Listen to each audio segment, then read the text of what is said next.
light today, but I thought it'd be useful to have just a conversation about a couple of things. So, well, these people get more attention then, Cello. That's I'm not sure if they think it's bad or good. I don't know how they feel, but especially when we had the technology webcast as we were preparing for it.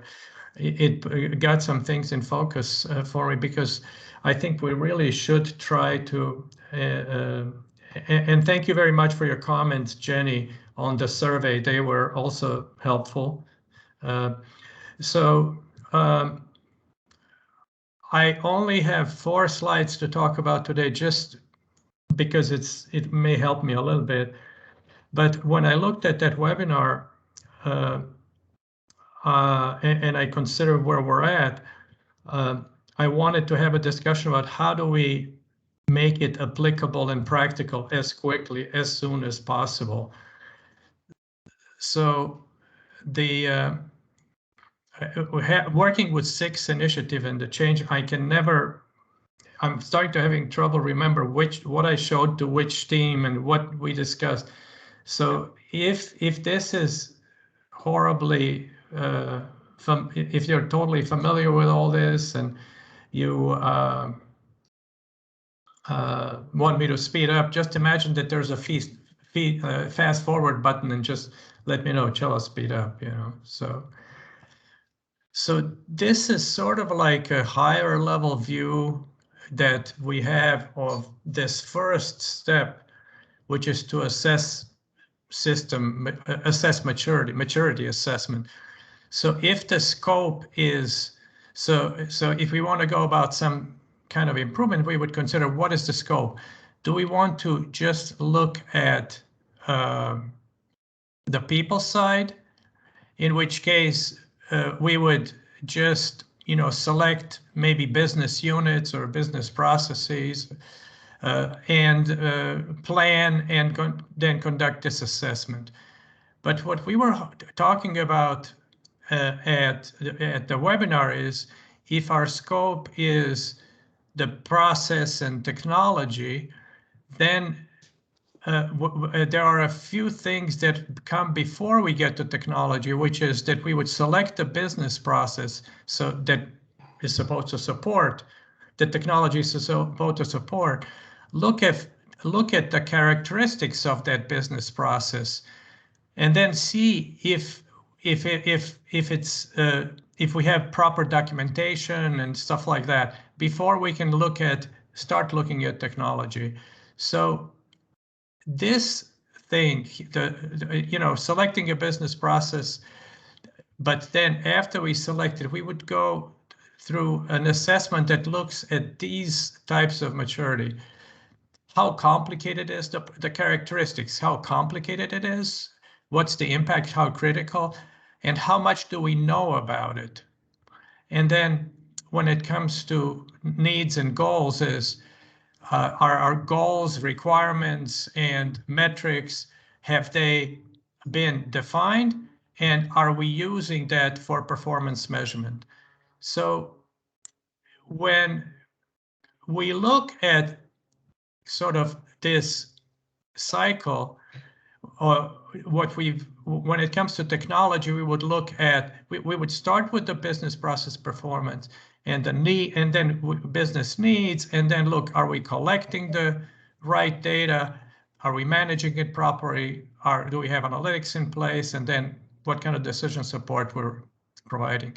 So the first step here on the left, on the business side, that we started with was that Ting selected a process that she is involved in, which is prioritizing IT project.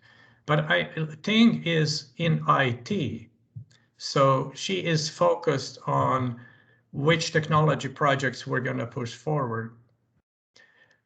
So what I wanted to talk about is are there other views and thoughts and approaches that people want to take, and maybe not approach, but select a different kind of process? That's one option that we would apply the same methodology to, or maybe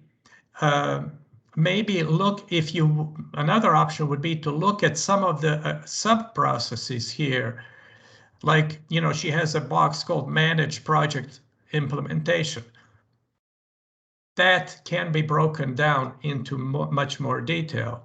Or, for example, convene the project steering committee. That's not so, may not be so big, but it still has how you're actually going to go about it. Also formulate here in the lower candidate IT projects. How should what is the so that can also be broken down. So one approach would be that we stick with this, and that different people maybe take on different sub-processes.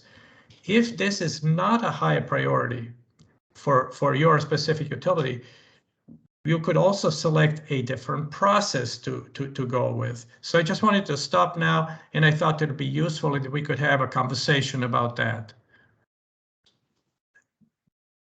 So let me see. What Cello's looking for, some people would join these calls just to keep tabs on what's going on and give feedback on some others that are delving into that kind of detail. But I think what Cello is looking for are, are there others that are on the call that are interested in taking a particular process and then applying some of the technology methodology associated with it? And what he's saying is it doesn't have to be giant. It can be a sub process, or it can be a particular that's related to what Ting was doing, or it could be it could be performance and how you're dealing with performance, or it could be procurement, execution, etc.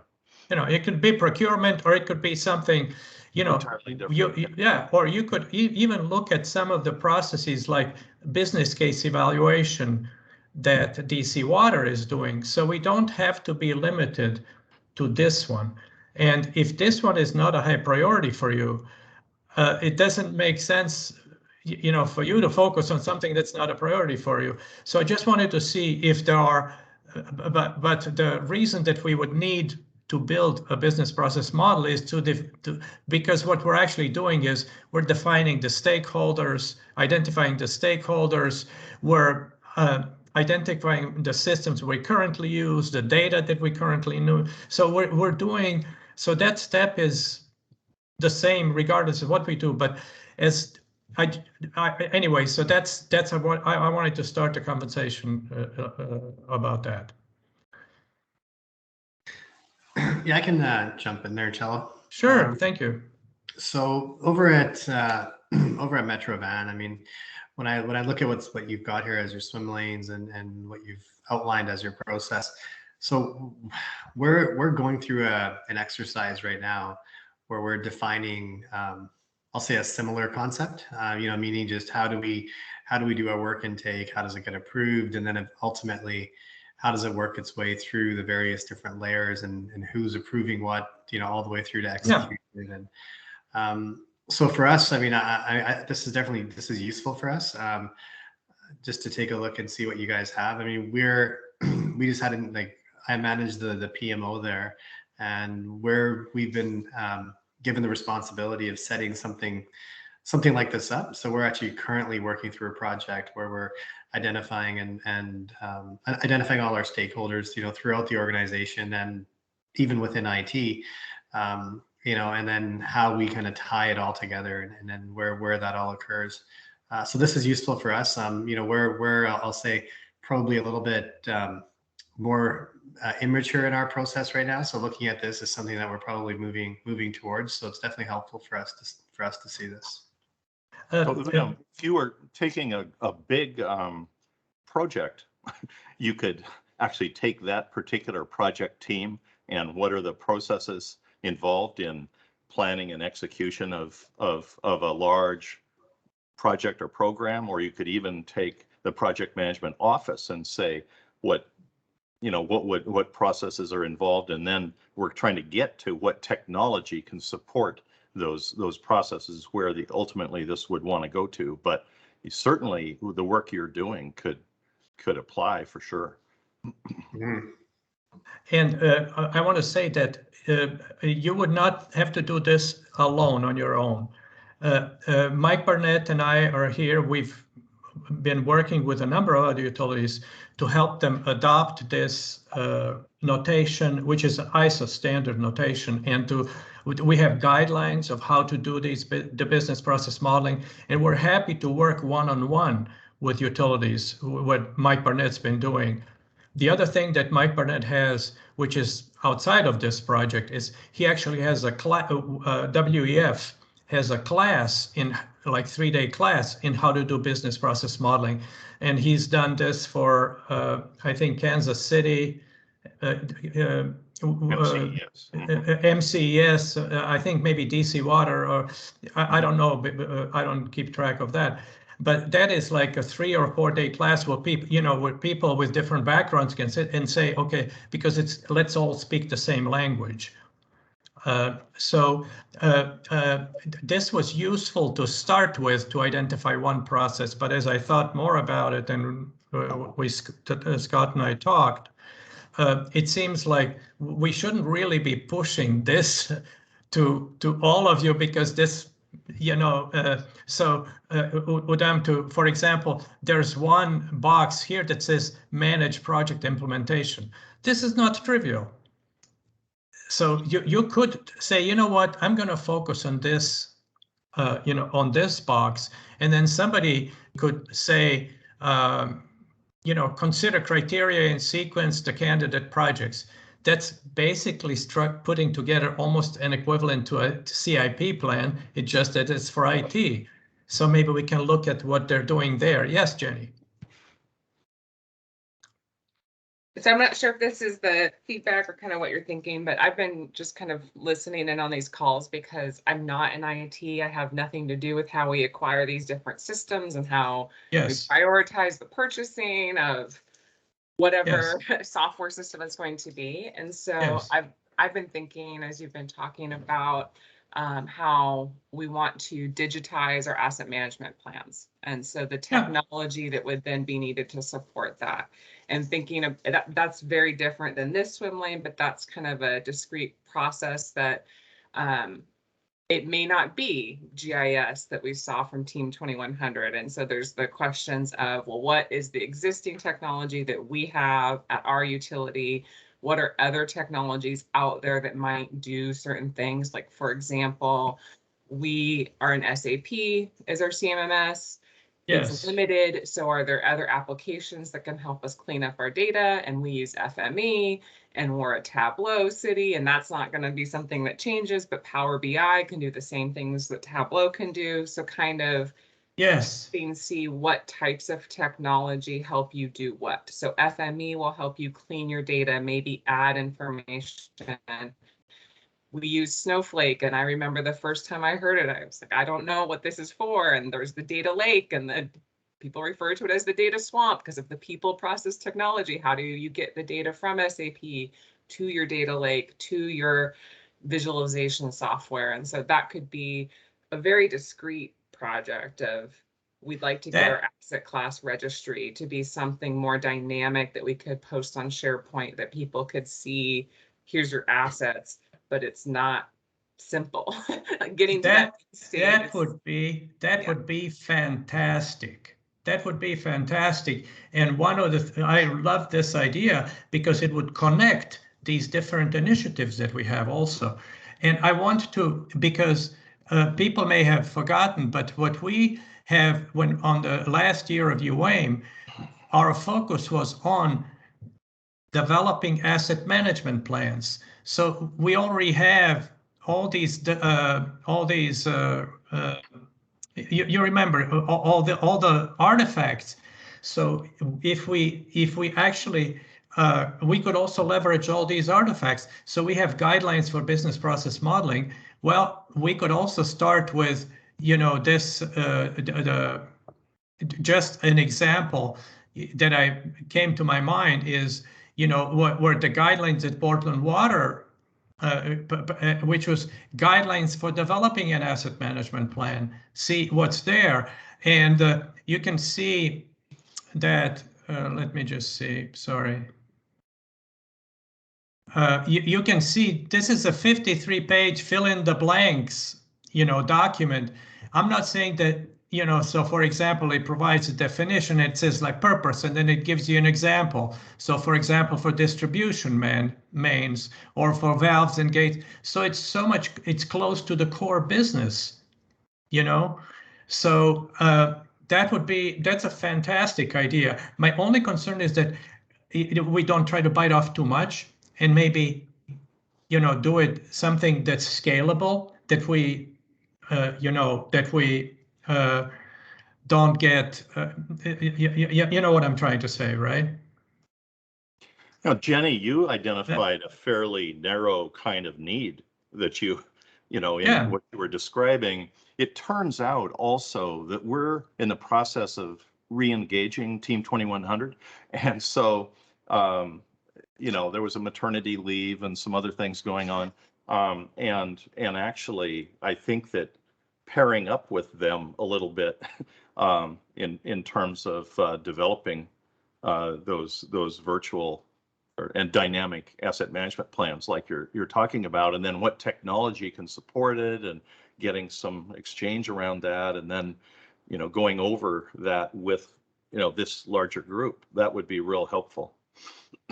Oh yeah, and MCES was really active in asset management in the beginning, and maybe that we could find some synergy, and that's fantastic. That example, I'm really excited about that example, because the example of how to rank IT projects is useful to start with, but when we find something that's closer to the core business, you know what I mean? It just resonates more strongly, I think. Yeah, Deb's right in the middle of all that asset management at MCES, and they're doing a lot. So, and they're selecting software, and they have things going on around that, and they also had several people get that training that Cello was talking about. So that would be a good kind of effort, if that's something that we wanted to, in parallel, go develop something like that. I think what I would find value in, and this is just me, is understanding kind of what technology platforms are doing similar things. So if you're trying to digitize your AMP, what does that entail, and how do you know? Does your utility need FME or not? Does it need Esri or not? Does it need Tableau or not? And I'm kind of picturing just the icon for each one of these technology platforms to understand where it fits in the process, because then I think that helps you justify when you are submitting it to your IT department of why we really need this technology platform. So, Deb, did you want to chime in at all on that? You're on mute. Yes. No, actually, no, other than to say this is a good idea. I think it's worth working on. Yeah, so let's that's really a great thought, Jenny. So I'm not sure. We can decide today that we're going to start that conversation and look into it and find some scope that would then be really aligned with what you're doing anyway. So we're not doing on the as this team something that's kind of remote to your needs, and not specifically beneficial.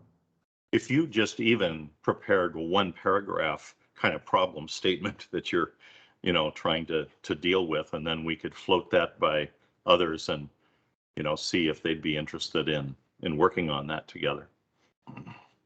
Yvonne joined us.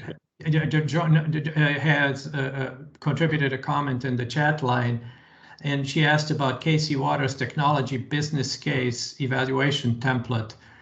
I have to say, recently at the UMC, at Utility Management Conference, we had a workshop on that smart utilities project on the technology side that I was also doing. And Getachew talked about what they were doing at DC Water with business case evaluation.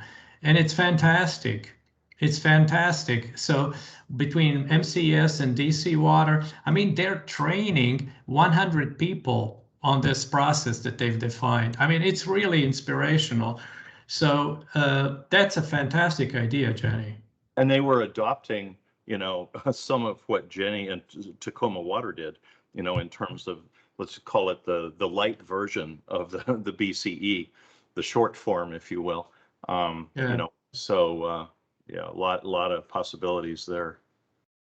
I really like this idea. So what we're going to need to do is figure out who's interested in doing this, and then get those folks for whom this is really a hot topic together, and then give them all the help. The project team then just give them all the help that we can, and also structure the collaboration. But that's great. So can you remind me, at one point, different utility partners had access to Signavio? Yeah. Is that Yeah. still Well, active? no, that is since our meeting is being recorded, I'm gonna be a little bit careful how I describe this. And if you can, we currently don't have the ability to provide Signavio licenses to every utility. We just don't have that ability. When we started, our original idea 5 years ago, was actually to use Visio, because at that time, Visio is something that everybody had, and they actually had a BPMN database underneath their tool. And as we started our project, about 6 months later, Microsoft changed the direction and left it only as a graphing tool, no longer. So we had to choose something else. Now, Signavio, people are the big concern about Signavio is the cost, which is, let's say, $1,500 a year, let's say, but it's a license that could be shared. In my opinion, and it's really the highest, the best product. People are very concerned about this. We don't have the budget to provide Signavio licenses for all the utilities. And there are some free tools like Camunda. Camunda is a good tool, but has a free version and a version that you paid for. My own thought is that if you could say, yeah, $1,500 a year is a lot of money, but you could also say, how much less time are we going to spend modeling? What is going to be the capability of our models? I don't think it's a horrendous price for utility to shell out to buy a copy of Signavio. But I can't also be a Signavio salesman and go out and tell people everybody gets Signavio. So in the beginning, they gave us a break. Signavio gave us a discount, and we were able to provide. We no longer have that discount.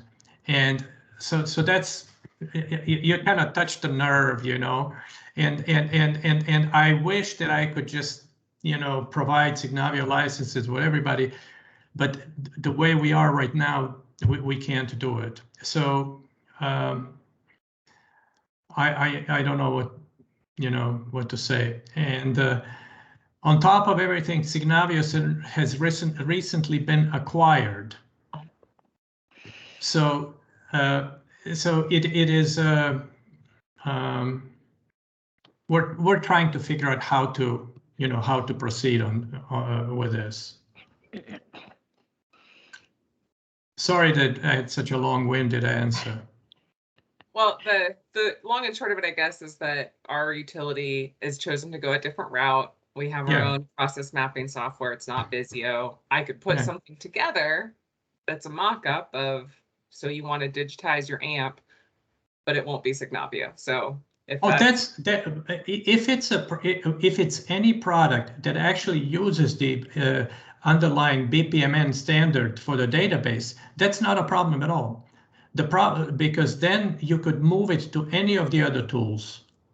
I don't think Lucid is doing that yet. So Oh, I okay. think it's similar to, it's just going to be a process map, not a model, but it's Okay. something. Does it have a template? Not a template, a layer for BPMN symbology for notation? Yes, I believe Okay. so. So you can use all the symbols or the symbols that are actually in the standard you could use, right? Yeah, it just won't be in a .bpmn format. Okay, and you cannot export to BPMN format, right? Okay. Well, we'll deal with it. The nice thing about having things that's in BPMN format is that as different utilities, you are gonna, let's say you define, you develop a business process model for, the digital amps, and it would be easier for others to use it if it was in, if it was consistent with, the notation and it was consistent with, the underlying database. So what's the name of the software? I didn't get it. So it's called, so that's under the Lucid umbrella. Oh, Lucid, There's okay. Lucid Spark and Lucid Chart. And so that's why our utility, speaking of technologies and why you would choose them, went this route, is because we were using Lucid Spark, which is similar to Mural, to do a lot more online once we went collaborative. And then Lucid Chart is their process mapping solution. So you could build, I happen to have a license in both, so I can build something in Lucid Chart, import it over to Spark, and people can add sticky notes. And this is a pain point for our utility too. So that's the value. But it does not have that official BPMN capability, because our utility actually looked at purchasing Signavio and did the whole cost benefit analysis. Yeah. Well, I haven't used Lucid. I heard of it, but I haven't. There's, IBM has BlueWorks, and there are other options out there. And on a project like this, it would be a number of medium-sized utilities that are using that software. You probably all know that, but also, Patricia Nick, was the person from Team 2100. It would be very cool, Jenny, if you could basically, in dealing with your problem and the process you're talking about, if you could just apply the technology assessment tool. It doesn't have to take that long to do it, but we want to pilot that tool as well. And if you and Patricia and MCS or whoever wants to deal with this, and Patricia is in charge of asset management now for Team 2100 too. But if you were able to just apply that technology to your assessment tool, to the problem you're trying to solve, then that would be a good illustration of how that could be used as well. And you're pretty familiar with a lot of stuff that we've been doing in WISE, so it wouldn't be a big stretch for you to do that. Yeah, so what I was hoping that we would accomplish today is to at least get people to think what kind of focus would make most sense. Yvonne, if I'm not wrong, for you, the process that Ting selected was kind of relevant. Is that correct? Yeah. Yeah, very much so. Yeah. So that process, working on that process could potentially be beneficial to you and to Ting. I don't know about Scott Parker. I'd have to ask him. So that, we continue that way, but this is another route that we could take to use the same approach, just apply it to a different focus. And Udam, if you wanted to do something on, say, let's say project execution, for example, there's probably a couple others that, aren't on the line today, but who would potentially be interested in that. I know Mike Sweeney indicated that that's a possibility for him, when on an earlier discussion we had, and there are others that even have a project management office who might be interested in collaborating with you. Yeah, maybe. I guess for us right now, like the focus of our work is definitely more in the work planning part of it. Like, I mean, the project execution piece, we've, I mean, there's probably improvements we can make, but we're kind of okay there. The big thing for us is okay. How does stuff, I mean, but I would love to be able to tap into people in regards to that, like how, how sort of enhancement requests come in versus projects and how that's all kind of worked through the system. And, what's the difference between those and operational and things like that, if that makes sense. Yeah, there's some of what Ting is doing that relates to that we've been through. And even KC Water, who is doing a lot and DC Water on that, especially DC Water on that front end planning. So I'll bet that they would want to engage with you as well. For sure. I mean, we are right now in the process of putting together some communication material that we're going to be using just to get some of the awareness going on at our corporation. Perhaps I could bring that back at some point and just bounce, get people's thoughts on that and any gotchas and things that people are doing different to address some of the concerns that we're facing. Be fantastic. Yeah. There's a question if I have a link directly to the technology assessment tool. Let me just bring this up. So the technology on that WRF project, the deliverable was a Qualtrics, basically surveying Qualtrics. I did not think that would be the best thing to do for us to proceed to Qualtrics for a few reasons. And one of them is illustrated on this slide, because I think people should not think about it as a survey. It should really be something that people debate around the table and that is very open and can be. So I put together a spreadsheet that could be used for this. And I have that ready. I haven't tested it. I mean, I haven't. What I would totally be happy to do is the questions are there and everything. But if we can set up time, I would definitely share it with you. Post it, and you can see how we thought about it.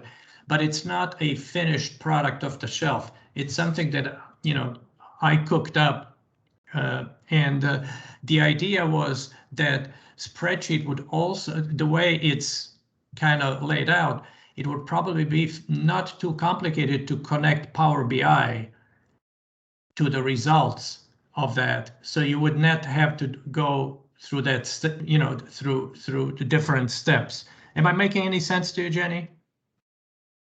Yep, you are. So I was curious if you had that spreadsheet. Yes. Because I could see if that's something our team could beta test. How does it go? That would be fantastic. That would be, I don't know what you had in your coffee this morning that you got these great ideas. I mean, you always have great ideas, but today it's special. Remember that brand, It's pistachio creamer, if you really need to know. Oh, okay. So yeah, actually, what may not be, I will post this and I'll give everybody, a link to it. I'm a little bit nervous because it's not a finished product. It's something that was developing. So maybe we can have a workshop or something in the next meeting. I can go through it in a lot of detail and help out, how it was intended to be used. Does that make sense? Is that fair? It doesn't necessarily have to be perfected before you try it out, because you know, we're going to want your feedback anyway in a real live situation, a real live case.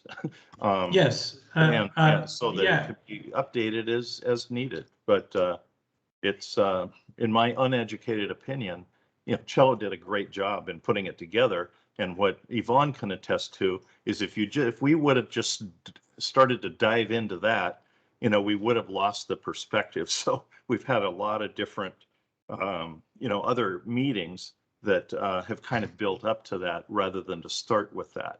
But it's definitely there and has a lot of, you know, hopefully real useful information as you assess technology and your readiness to, you know, to take a process and work with that. So, how about this? Can I get a show of hands? I will post this. I'm so nervous releasing something that I haven't like tested like 50 different ways, you know, because if we can at least have a chance for me to show you how it's intended to work, that maybe make me a little bit less nervous. So let me ask a show of hands. Would you prefer to have, I can try and set up some time sooner because our next meeting is in 2 weeks. Or would you prefer that we just do this in 2 weeks when this meeting, when this team meets again? Just ideas, thoughts. What would be your preference? I think it's a good idea to show it at the next meeting. Okay, I will. I'm writing it down. So Jenny, he hadn't developed, for example, the dashboard that kind of shows like we did with the workforce and organizational culture that showed okay, here's what it told you, and it's the assessment of the analytics of the assessment itself. If you're using Tableau instead of Power BI, Cello's using Power BI, but it's probably similar in terms of how you'd apply it. But he might be able to just give an example, show an example in the next meeting of what that could look like. And we could design the dashboards together, you know, and I'd be happy to take, you know, to get comments from everybody, and Tableau will import data from Excel. Is that correct? Yep, absolutely. Okay. Okay, Udam, any thoughts from you on this? No, I think I'll follow along for sure. I'm interested in what you guys are sharing here. So we'll see how it can fit with what we're working on as well. And I'll kind of go along for the journey for now, and I'll continue on sort of looking for fit and applicability for us. Okay, let me just call on a couple of people who have Leah and Steve, who would like to go first, just to hear some feedback from you guys. I can make a comment. It's hard. As far as how we would use it, I'm interested in learning more, and I'm going to talk with Deb offline about how we could utilize this, but I'd be really curious to see it walk through. It's hard in my position to pinpoint one thing, but I think we have some ideas, so we'll get back to you on that. Excellent. I will work on this a little bit more. I'm going to post it, but just give me a little bit of time to spruce it up just a little bit, make it nicer before you go there. And then in a couple of weeks, I'll go through it during one of our meetings. So, yeah, thank you, Leah. Steve, any thoughts? Sorry. Yvonne, did you just drop off? Are you still on the line, or did you just drop off? I think she might have just dropped off. It'd be good as a co-lead just to, you know, yeah. But it sounds like it's a good direction for this group. Okay. Steve, any thoughts? Yeah, I mean, everything that y'all have been discussing is sounding great, and I'm excited to, you know, see that kind of refined version that you're talking about, Cello, in the next couple of weeks. I'm just capacity-wise, to say I'm at 100% would be an understatement. So I'm having to kind of take everything in moderation, and I had to sit on my hand to not volunteer to take on a process on this, just because I can't, just I want to make sure I can get my day job done as we go through the next couple of months. But I'm hoping that once we get into the fall, the capacity will open up a little bit, and I'll be able to jump in, kind of like Jenny's doing and all that. So. Okay, well that's great. Okay, so it seemed this was very useful. This was very useful, and I will post this. I will post this spreadsheet. Just be gentle a little bit because I need to spruce it up a little bit. Can I add that I think this has been really helpful for me. So selfishly, I appreciate that. But also I think as I like the idea of presenting it next week, and then maybe in the update out to the whole team, just say that maybe you think about different processes you might apply this tool to. So come to the meeting thinking about, one example is you want to digitize your AMP. Maybe another one is you want to centralize how you identify potential engineering projects, because that's essentially what we just completed. Maybe it's you want to improve your procurement process. I think having those examples might help folks think about how they might apply this same tool to the unique process of their utility that's their pain point. Fantastic idea. That's great.